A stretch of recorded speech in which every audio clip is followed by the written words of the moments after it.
Boba Dілана.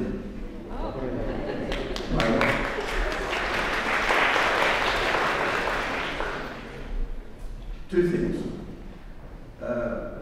Do you all know what the title of this lecture is?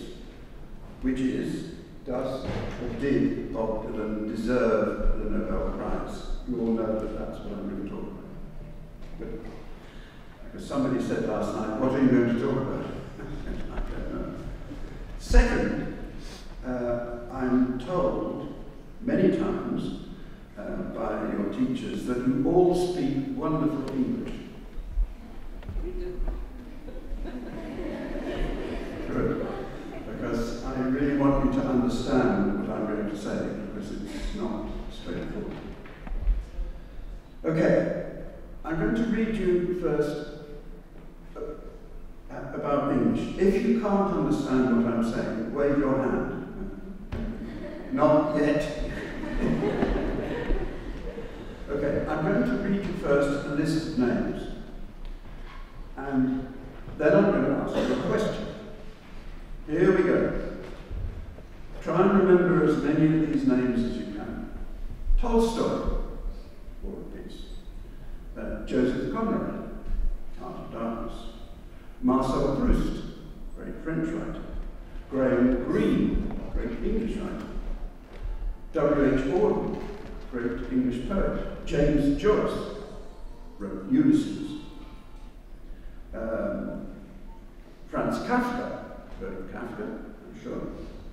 Virginia Woolf, Borges. Anna Akhmatova, great Russian poet. Nabokov, who wrote Lolita. My favorite, Prima Levi, who wrote about Auschwitz. Chinua Achebe, who's a great, you could be forgiven for not having heard of her, but she's a very great Norwegian, Nigerian writer. Finally, John Updike. Now, I don't expect you to remember all of those names, but can you tell me what they have in common, apart from all being great writers? Anyone who can tell me, I promise you, wins a prize. None of them have won the Nobel Prize? You've been cheating. None of them, Kafka, Tolstoy, Joyce, etc., won the Nobel Prize. Curious, isn't it? Some of the greatest writers of the 20th century. How about this list? Patrick Modiano, Mo Yan, Tamas Tranströmer, Jean-Marie Gustave Leclerc, Camilo José Scheller, Eivind Johnson, Johannes Jensen, Karl Spitteler, and somebody's name I really can't pronounce, Jose Echegaray Eziguirre. Now you know the answer to that, don't you? What have they got in common? They all won the Nobel Prize for Literature. Hands up anybody who's read a single word of any of those people, or who's even heard of any of those people. I have never read a single word of any of them. I don't care. But I have read volumes of Conrad, Tolstoy, Joyce, Kafka, and so on. It's a terrible condemnation of the Nobel Prize for Literature. So I want you to remember that in the context of what I'm now going to say about Bob Dylan. Or, to give him his real name, Robert Allen Zimmerman. Now, first thing is, we've all certainly heard of him. We know about him. And many of us, me included, have spent a lifetime listening to his extraordinary poems and songs. Just think of some of the phrases that he has coined, which are part of our language. The times they are a-changing, blowing in the wind, like a rolling stone.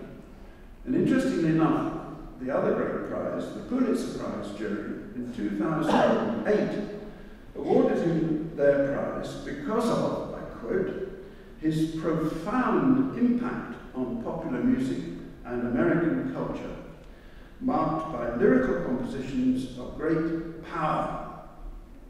But does that justify him getting the Nobel Prize? Now, Dylan himself recognized what the problem was. And the beginning of his his acceptance speech, he did in fact give an acceptance speech, not in Stockholm, but later. He said, when I first received notice that I was getting this Nobel Prize for literature, I got to wondering, this is Dylan speaking, I got to wondering exactly how my songs related to literature. And I wanted time to reflect on it and see what the connection was. That was, I think, the main reason he didn't go to Stockholm, because he couldn't understand initially, he knew it was a great honor, but he couldn't understand initially why they'd given it to him. And he wanted a long time, and he did spend a long time thinking about it. I just want to digress a little bit about how the Nobel Prize is awarded, any of the Nobel Prizes, by the Swedish Academy. You know, you can't just write in a little letter saying, why don't we give so-and-so the prize? I know, because I was part of an international campaign trying to get Bob Dylan the prize. And I got very nice letters back from the Swedish Academy thanking me for my interest. I was not responsible for him getting the prize. But the rules are very simple. Only a head of state, the chancellor of a university, or a previous winner can nominate someone for the prize. Only those three types of people: head of state, chancellor of a university, or a previous winner. How the Swedish Academy reduces the number of nominees to a winner is a mystery. But at least to get on that list, that's the first place. So if you're a head of state, chancellor of a university, or a previous winner, one of those people, head of state, chancellor of a university, previous winner, must have nominated Dylan. But I don't know whether you remember the reaction from other writers when he was awarded the prize. They all said, the people who objected, but he doesn't write literature. And in any case, his so-called poems are feeble as literature. I'll give you one example, there were many, or two examples. The French-Moroccan writer, Pierre Assouline, said that the award was contemptuous of writers. In England, or Britain, sorry, we disgraced ourselves because there's a Scottish novelist called Irving Welsh who wrote saying, this is an ill-conceived nostalgia award wrenched from the rancid prostrates of senile, gibbering hippies. Among them me, I have to say. And even Joni Mitchell, rather a good singer, I think, accused Dylan of being a plagiarist. Everything Bob writes, he said, is just a fake. They were all jealous, let me tell you. Back to Dylan. In fact, let's go further back now. Let's go back to a Greek poet, I'm sure you all know, called Homer, the legendary author of the Iliad and the Odyssey. Two epic poems that are not only central to Greek literature, they are central to all European literature, including in the Ukraine. The Iliad, for example, is set in the Trojan War, I'm sure you know, 10-year siege of the city of Troy by a coalition of drunk Greek kings. Focuses on a quarrel between King Agamemnon and the great warrior Achilles. The Odyssey focuses on the journey home by Odysseus, king of Ithaca, after the fall of Troy. Now, it's generally agreed these poems were composed, is not the right word, but let's, for the sake of argument now, just say composed in the late 8th or early 7th century BC. So that's a very, very long time ago. The poems are in what's called Homeric Greek, Epic Greek, which is a literary language which is spoken. It's not written, it's spoken. And sung, not written. Now, the Greeks were not alone in singing their stories. Plato, great Greek philosopher, said that Homer has simply taught us our language. But Homer was never written down. Homer was sung. And Dylan recognized this and said that both these great ancient Greek poems, the Iliad and Iliad, are the inspiration, they're an invocation of what he called the Muses. That the poet is provoked to sing of the anger of Achilles. And in Odysseus, he is asked to sing for the king of Ithaca. And in the Aeneid later, Virgil described his poem, although now written down, in exactly the same way. They were to be sung, not spoken. So who are these dreadful muses? They were theoretically the inspirational goddesses of literature, science and the arts, in all of Greek mythology. They were considered the source of all knowledge. And all knowledge was embodied in the myths of ancient Greece, and also therefore in the poetry, and therefore in the lyric songs. The source of all knowledge, in other words, is song. That's a lesson not lost on the great poets of Western civilization right down to today. For example, in the plays, the great Greek plays, Sophocles and Aeschylus and Euripides, the choruses are sung. They're meant to be sung. You don't often hear them sung because people are afraid of singing, but they're meant to be sung. That had huge effect on Shakespeare, for example. Now, I know Shakespeare's plays are written down, but often in the climaxes of a Shakespeare play, you get a song. And sometimes the songs are in such simple language that you initially think, oh, these are not important, let's get back to be or not to be, or whatever the poem is. But to be or not to be, if you think about it, to be or not to be, it's a song. Again, here's a song from a very strange play, which I hope you know, but I suspect you might not, called Cymbeline. I'll try and read it as best I can, but this is meant to be sung. Fear no more the heat of the sun, nor the furious winter's rages. Though their worldly task is done, home are gone, and to tame thy wages. Golden lads, girls all must, as chimney sweepers come to dust. All lovers young, all lovers must, consign to thee and come to dust. Even read very badly by me, you can hear it's meant to be sung. Another more extraordinary poem is from the play Twelfth Night. Again, it's written but sung. What is love?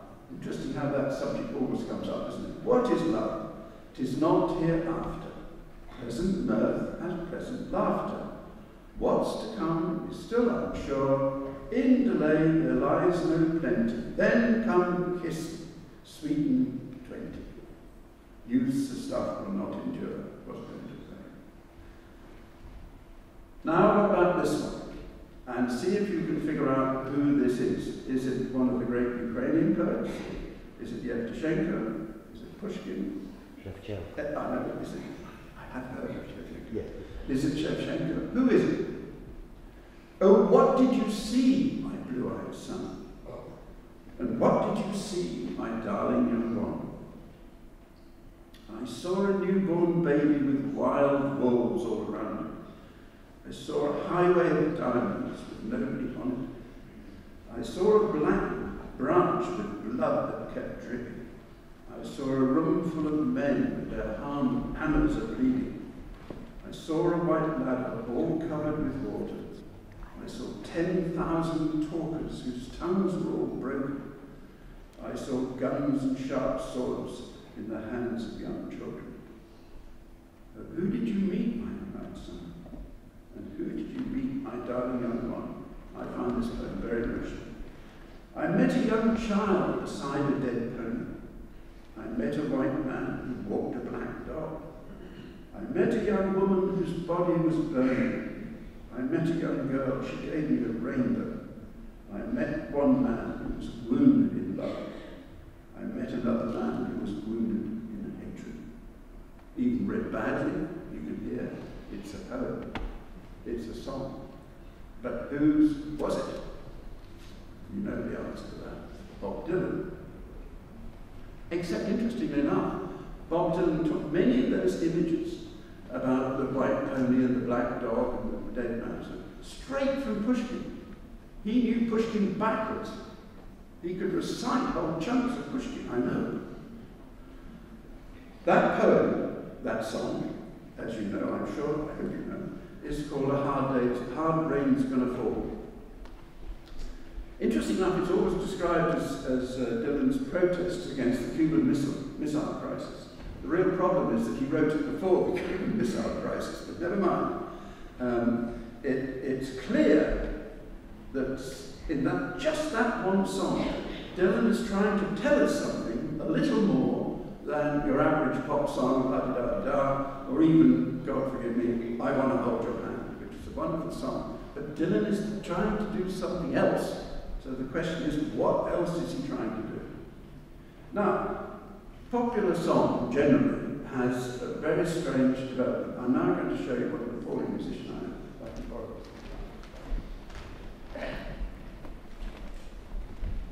it. I can't play the guitar, but it looks good, doesn't it? Right, I see a pretty lady. This is the origin of country music. Okay, I see a pretty lady, and I go, terrible. But the point of the song to this pretty lady is to say, I love you. Undoubtedly true. Okay? He comes along, and he says, oh, that's rather a good song. I run a little radio station. Would you like to come and go, I love you, on the radio? So now we hear, you all hear, my little personal love song on the radio. Then along comes a wicked man with him here, and he's a friend. Wicked man, he says, I run a record company. I've heard you going, I love you. Let's put it out a record. So suddenly, my little personal song is now being heard by thousands of people all over the world. So the power, the point of this song has gone. Because now it's something you go to a shop, you buy. It has nothing whatsoever to do with, I love you, personal message. And that's how popular music generally develops, except in certain circumstances.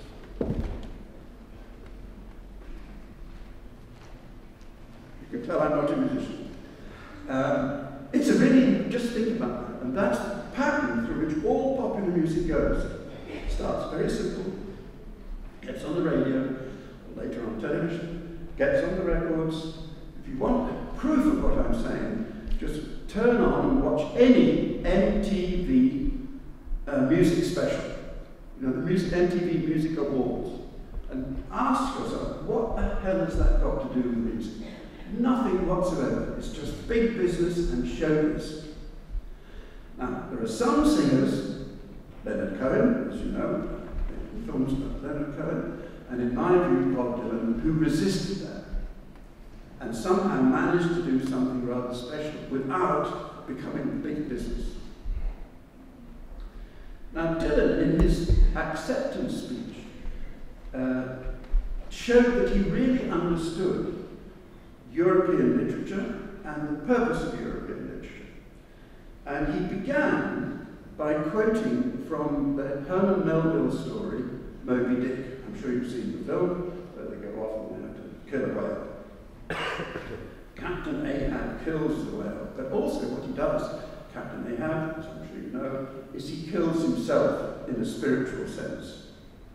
He then goes on to quote, in his acceptance speech, great novel about the end of the First World War called All Quiet on the Western Front.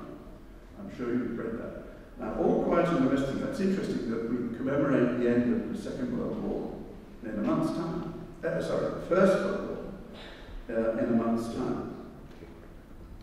So having quoted Moby Dick and All Quiet on the Western Front, Dylan goes on then to talk about Homer and say how that is the origin of everything.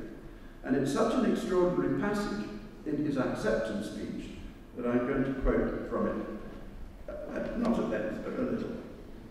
"The Odyssey," says Dylan, "is a strange, adventurous tale about a grown-up man trying to get home after fighting in a war." See, it's the same as All Quiet on the Western Front. He's on a long journey home. It's filled with traps and pitfalls. He's cursed. This is Dylan talking. He's cursed to wander. He's always getting carried out to sea, having close calls. His boat is going to sink. He upsets people when he shouldn't. There are troublemakers in his crew. I know there's probably no hot water as in my hotel here. Treachery. His men are turned into pigs and are then turned into young, handsome men, etc., etc., etc. He's a travelling man, says Dylan. Oh, Odysseus. But he's making a lot of stops. Gets stranded on a desert island. He finds deserted caves and hides. Meets giants who say, "I'll eat you." And he escapes these giants. He's simply trying to get home. But he's tossed and turned by the winds. He travels far, but then gets blown back.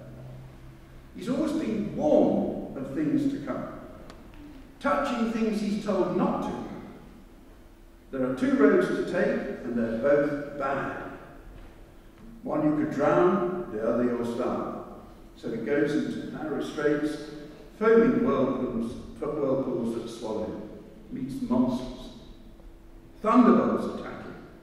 Goddesses protect him. He changes identity, he says, and so on and so on and so on. He's always having this terrible road, hard road to travel. And then Dylan says, "That's me. That's exactly what's happened to me in my life. And what's more, to all of you. Life is not a nice, easy path. It's full of obstacles, people you offend, people who get angry with you, and so on and so on. Life is full of difficulties." That's Homer. And Dylan says, that's also me.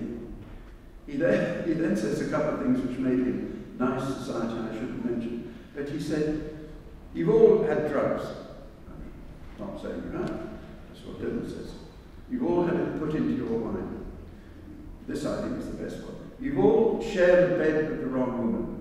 God, how many times has that happened? "But you've been spellbound by magic voices, sweet voices with strange melodies. You've rambled along the path." And Dylan says, that's me, but it's also you. And in that tradition, I'm exactly like Homer. When Odysseus finally gets home, things aren't any better. His wife's got a new lover, so on and so on. His courage is therefore going to be tested. The courage of the creative artist is going to be tested. I'm often asked, what I've made films about John Lennon, about Strawinski, about Margaret Fontaine, about all kinds of extraordinary people. What have they got in common? The answer is that one, hello, are you with me? The answer is that one single word, courage. The great creative artists have the courage to go where we don't, to make things that we don't know, to show us things that otherwise we wouldn't see. There's also physical courage. Margaret Fontaine, for example, told me once, this great dancer, told me once that she's standing on the side of the stage, touring. She's now in a theatre which she doesn't really know, and she hopes that they've swept the stage properly. If it's a wooden stage, she hopes there are no nails sticking up. She's now on the side of the stage, she hears the music, and leaps onto the stage. If her foot goes down onto one of those nails, or she slips because it hasn't been swept properly, then her career is finished. That's courage, that's physical courage, as well as intellectual courage, as well as creative courage. So courage is absolutely the defining quality of all great creative artists.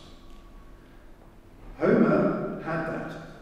Odysseus had that. Shakespeare had that.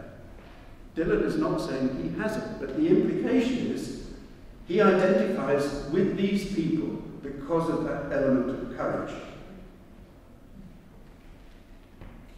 When Odysseus finally gets home, he tells his wife, if you've read the poem, I'm sure you have, he tells his wife of his adventures.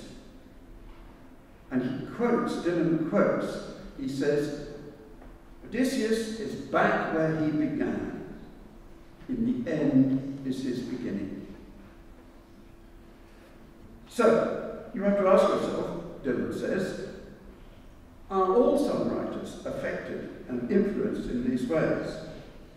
He says a song can mean a thousand different things. But if it moves you, that's the important thing. And he says, I'm not sure I know what my songs mean. I've written all kinds of things into my songs. I'm not going to worry about it. When Melville, put all his Old Testament biblical references, scientific theories, Protestant doctrines, and all of that knowledge into this simple tale of Captain Ahab going to kill the whale, Dylan says, I don't think Melville cared about all those little things. What he was interested in was, why was this man pursuing the whale? Odysseus, also in the Odyssey, he goes to visit, if you read it, I'm sure you know, but he goes to visit Achilles after Achilles is dead, shot in the foot, as you know, in the underworld. And Achilles says to him, I've traded a long life of possible life of peace and contentment for one short moment of glory. I just died. There was no honor in this death, no immortality, and if he could, says Achilles, I'd go right back to where I was before, a king now in the land of the dead. As the great poet says, T.S. Eliot, in his end was his beginning. Now where did we hear that? But from Dylan himself, in my end is my beginning. Same thoughts, same language, same poetry. That's what songs are, says Dylan. They're in the land of the living. Our songs are alive. Except for one crucial thing, they're meant to be sung, not read. The words in Shakespeare's plays, as I've said, are meant to be acted on the stage, not read on the page. Just as lyrics in songs are meant to be sung. Dylan concludes by saying, sing to me, O muse, sing in me. That's Homer. And through me tell the story. That was the true purpose of popular song. Indeed, I want to say all music. And who is it to say that all great poets are not really musicians? Even read badly by me, you can hear their words sing. They tell us truths, otherwise we're afraid to speak and don't know how to express. As every man and woman has a song. Then the poet says that in my film, Bird of the Mile. Every man and woman has a song. And it's our responsibility to sing it, and sing it clearly and loudly, and sing it so that you mean it. I want to finish, in a way, by quoting from two giants of 20th century literature. First was a man who was born only 200 or so kilometres to the east, I'm not quite sure which way is east from here, in Berdichev, apologise if I'm not pronouncing it correctly, in Zhytomyr Oblast in the Ukraine. Is that right? I believe. Joseph Conrad. In fact, as I'm sure you know, he wrote it in English, but he's reckoned to be one of the greatest of all English novelists. Now, if you haven't read Youth, or The End of the Tether, or The Heart of the Darkness, or Heart of Darkness, you must. I'll give you one small reason. 100 years after the event, we are finally learning what King Leopold II of Belgium did in the Congo. But only the other day I was in Belgium and I was talking about this, and I was attacked because for Belgians, King Leopold II is a hero. There's two small problems about being a hero for him. The first is that he slaughtered 10 million black Africans. 10 million, while amassing the equivalent of $4 billion from exploiting these people, because he owned all the rubber plantations in the Congo. But who tells us about this? Who told us about this? First, Joseph Conrad, who was a poet. Okay, Conrad did not know the facts and figures. That's been left to great historians since. But the smell of what happened there, it's all there in his 1899 novel, Heart of Darkness. And in the words of the chief villain Kurtz, who says as he's dying, the horror, the horror. And when in Francis Coppola's great film, Apocalypse Now, which is based on the Conrad story, Marlon Brando, as Kurtz, says the same thing, the horror, the horror. What does he couple it with? He couples it with a quotation from T.S. Eliot. And I remember, I went to see the film Apocalypse Now, and people saying, what the hell is he talking about? He's quoting one of the great poets of the 20th century, T.S. Eliot. You see how it all overlaps. The language of film, the Conrad story, the Dylan poem, it's the truth. It's all the same. There's another Conrad story that I mentioned. Please read it if you haven't. It's called The End of the Tether. It tells of the ship's captain, Captain Whaley, who is going steadily blind. But he's still, can you imagine, blind, and yet you're steering your ship. But he's done it so many times in this particular journey that he can tell the first mate, bit left, bit right, bit left, hoping to get there. But here's Captain Whaley speaking of his blindness through the words of Conrad. It is as if the light is ebbing out of the world. Ebbing as in the tide going away. It is as if the light is ebbing out of the world. Have you ever watched the ebbing sea on an open stretch of sands, withdrawing further and further away from you? It's like that, except there will be no flood, which by the time it comes back in again, to follow. In other words, the water's going away, away, away. It is as if the sun is growing smaller, the stars going up one by one. There can't be many left, but I haven't had the courage to look. That's pure poetry. Music, but in the form of a novel.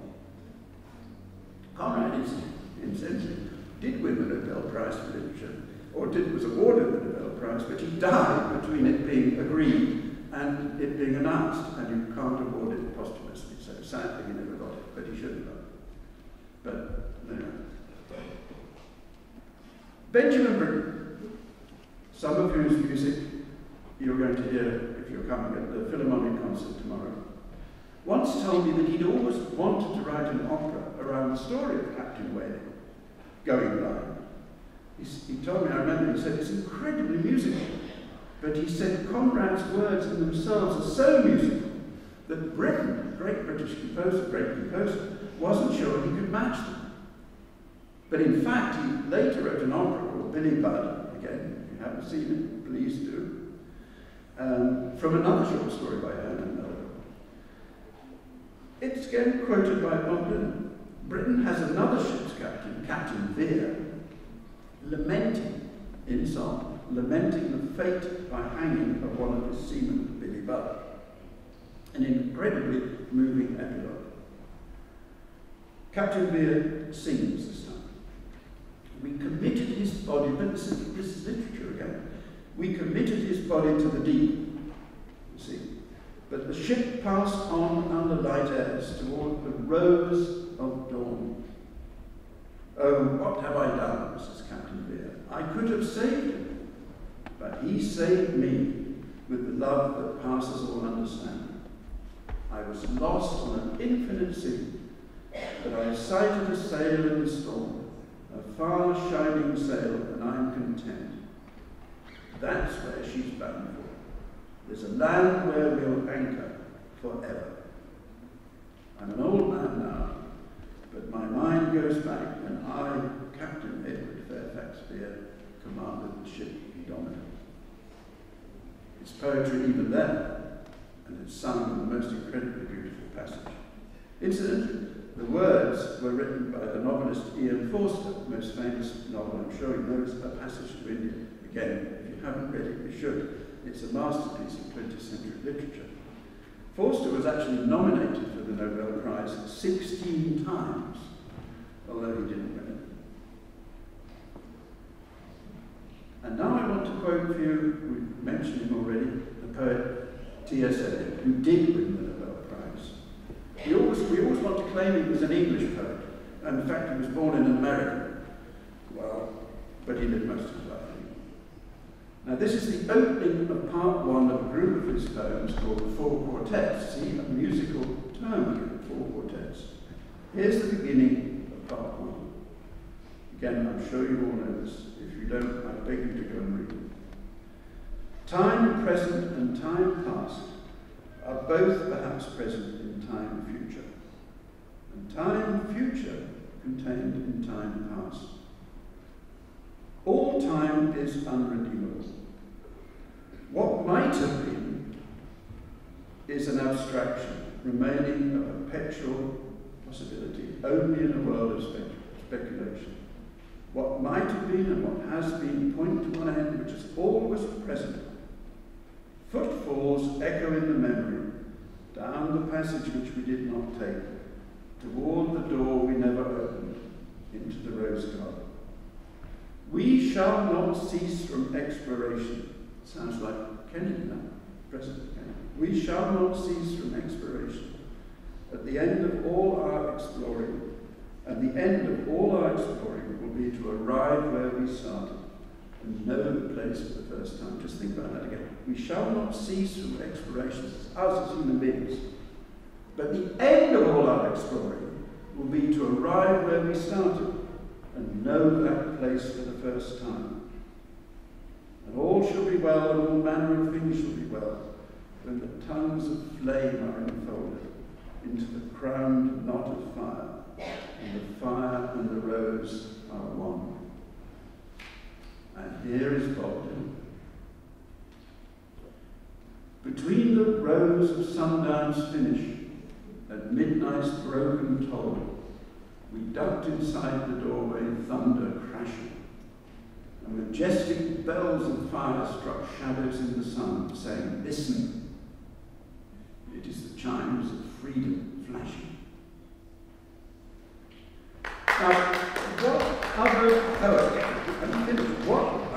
poet in the second half of the 20th century has spoken so clearly and eloquently and angrily about the oppressed, the lonely, the dispossessed, the victimized, against the murderers and villains who terrorize our world?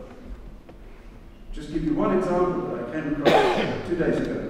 As of today, 300 people are awaiting execution in Iran for the simple crime of speaking against the regime.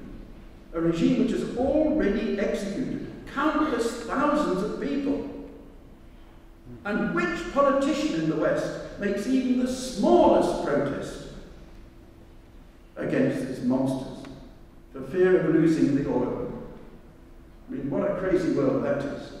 Or think about the millions that other monster, President Bashar al-Assad of Syria, has butchered, whether by chemical weapons or barrel bombs, or the ethnic cleansing, so-called, in Rohingya, sanctioned by that thoroughly disgraced politician Aung San Suu Kyi, who also won the Nobel Prize, she should be ashamed of it, whose regime last month sent to prison for 7 years 2 journalists who dared to investigate the crimes that had happened in Rohingya.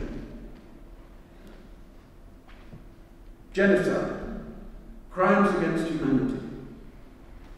Those are phrases which are very important for me, and I think they should be for you, because the 2 gentlemen who coined those phrases, genocide, crimes against humanity, Raphael Lemkin and Hersch Lauterpacht, they came from Lviv. And I gave a lecture last year in Lviv where I said, how many of you have heard of Lemkin and Lauterbach? Not a single person. The most famous people of the city of Lviv, who coined two phrases which now dominate our talk about human rights. How about this? I discovered that Lemkin's Lemkin's article, Soviet Genocide in the Ukraine, 2 years ago, only 2 years ago, was added to the Russian index of extremist publications, which you therefore could not publish or read. 2 years ago! And what about the villainy and thuggery of that other man who runs Russia, Putin? His annexation of Eastern Ukraine. The list is endless. There must be some way out of here, said the joker to the thief. There's too much confusion, I can't get no relief. There are many here among us who feel that life is but a joke. Now you notice it now. But who in the arts, let alone in the political classes, speaks for these people all along the watchtower? Who speaks for the refugees scattered across Europe? A greater number of refugees than the entire history of Western civilization. Not the United Nations, who should. Not the government of Hungary, whose prime minister has erected electrified watchtowers and a fence around his country. Think of the Nazi concentration camps. Not the governments of France or Germany or the United Kingdom or Russia. Nobody. We are flashing for the warriors whose strength is not to fight, sings the poet. Flashing for the refugees on their unarmed road of flight. And for each and every underdog soldier, in the night we gaze upon the chimes of freedom flashing. In the city's melted furnaces, unexpectedly we watch, when the tongues of flame, remember that? T.S. Eliot, when the tongues of flame are infolded with faces hidden, and footfalls echoing, T.S. Eliot again, footfalls echoing as the walls were tightening, as the echo of the wedding bells before the blowing rain dissolved into the bells of lightning. Yes, the bell is tolling for the rebel, tolling for those who ache, tolling for the luckless, the abandoned, the forsaken, tolling for the outcast, burning constantly at stake, tolling for the deaf and blind, tolling for the mute, tolling for the mistreated, the mateless mother, the mistitled prostitute, tolling for the aching ones whose wounds cannot be nursed, for the countless confused, accused, misused, strung out ones and worse, and for every hung-up person in the whole wide universe. And we gaze upon the chimes of freedom flashing. And who was that poet? Bob Dylan. Of course he deserved the Nobel Prize, and more. Thank you.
I'll leave this with one of you. So if anybody wants to read it, what I wrote, because you didn't quite understand it, which I accept, then you can have another look. Yeah. So thank you for inviting me. Final question. Oh, fine. Yes. I'm actually. Are you explaining about Irene asked you a question about Bob Dylan's tentative reaction. Yeah. I would like to ask one more good question. What would you do? What would your reaction be if they awarded you the Nobel Prize? Well, it's not going to happen, so I don't even know. I have problems. No. I have problems speaking English and stringing two words together. So I don't think that's going to happen. Luckily. That's not going to I might win the Nobel Prize for genetic medicine, about which I know absolutely nothing.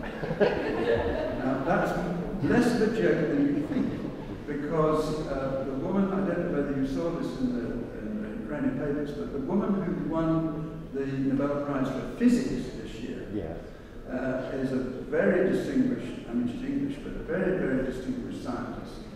And journalists, there are some exceptions, but journalists are mostly completely ignorant. They thought, who is this woman? So they went immediately to Google and they tried to look her up, and she's not on Wikipedia. So the woman who won the Nobel Prize for Physics doesn't appear on Wikipedia. Can you believe that? That says a lot about Wikipedia, and also about journalists. Okay? Yes. Thank you very much.